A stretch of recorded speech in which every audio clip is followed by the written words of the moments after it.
बोस यांच्यासारखे शिकावे आणि माझ्या वडिलांचे आणि शिक्षकांचे नाव मोठे करावे.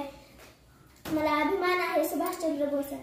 नमस्कार, मी जे पुस्तक वाचले आहे त्याचे नाव आहे शेतकरी दादा जागा हो. त्या लेखकाचे नाव आहे प्रकाश मांडे. मला वाटते की शेतकरी दादा खूप कष्ट करतो आपल्यासाठीच. त्याने ते धान्य नाही पिकवलं तर आपण जगू शकत नाही. मला त्याचा खूप अभिमान आहे. धन्यवाद. नमस्कार, मी जे पुस्तक वाचलेलं आहे त्याचे नाव आहे झुंजले वीर देशासाठी. त्या पुस्तकाचे लेखक आहेत अशोक बेंडखळे.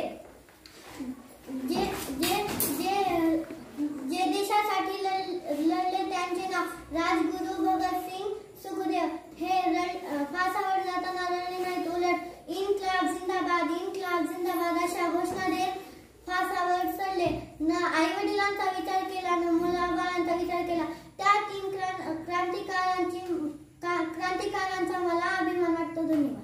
नमस्कार, मी जे पुस्तक वाचलेलं आहे त्या पुस्तकाचे नाव आहे माझी आई आणि त्या पुस्तकाचे लेखक आहेत पंकज पांडे. माझी आई